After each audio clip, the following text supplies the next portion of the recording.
Assalamualaikum warahmatullahi wabarakatuh. Di sini saya akan menjelaskan mengenai kajian stilistika.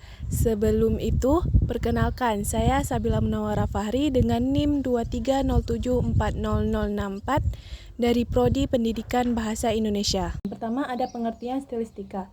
Secara definitif, stilistika adalah ilmu yang berkaitan dengan gaya dan gaya bahasa. Tetapi pada umumnya lebih banyak mengacu pada gaya bahasa.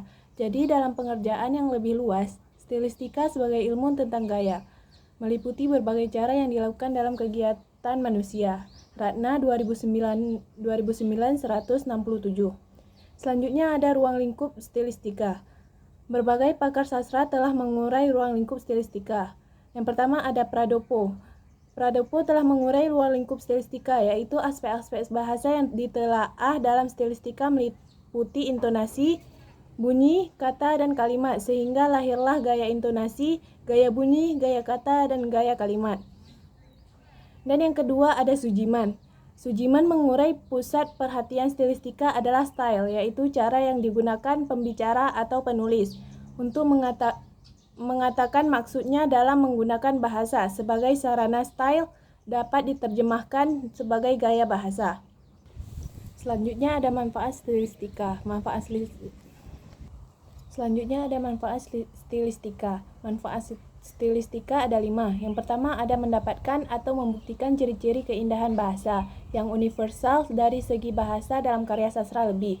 Yang kedua ada menerangkan keindahan karya sastra dengan menunjukkan keselarasan penggunaan ciri-ciri keindahan bahasa dalam karya sastra.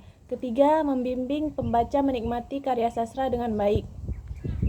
Keempat, membimbing sastrawan dalam memperbaiki atau meninggikan mutu karya sastranya. Dan yang terakhir ada kemampuan membedakan bahasa yang digunakan dalam satu karya sastra dengan karya sastra yang lain.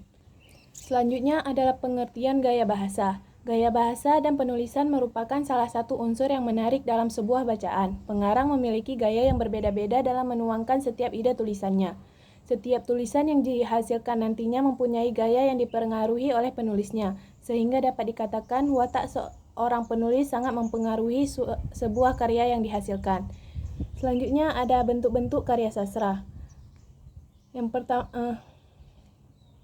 Selanjutnya ada bentuk-bentuk gaya bahasa. Menurut Depdiknas 2005, gaya bahasa atau majas adalah pemanfaatan kekayaan bahasa, pemakaian ragam tertentu untuk memperoleh efek-efek tertentu, keseluruhan ciri bahasa sekelompok penulis sastra, dan cara khas dalam menyatakan pikiran dan perasaan baik secara lisan maupun tertulis. Meskipun ada banyak macam gaya bahasa atau majas, namun secara sederhana gaya bahasa terdiri dari 4 macam, yaitu majas perbandingan, majas penegasan, majas pertentangan, dan majas sindiran.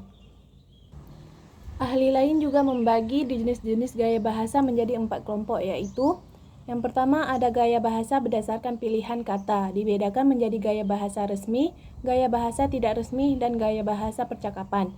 Yang kedua ada gaya bahasa berdasarkan nada, terdiri dari gaya sederhana, gaya mulia, dan bertenaga, dan menengah. Yang ketiga ada gaya bahasa berdasarkan struktur kalimat, terdiri dari klimaks, antiklimaks, paralelisme, antitesis, dan repetisi. Dan yang terakhir ada gaya bahasa berdasarkan langsung, tidaknya makna terdiri dari gaya bahasa retoris.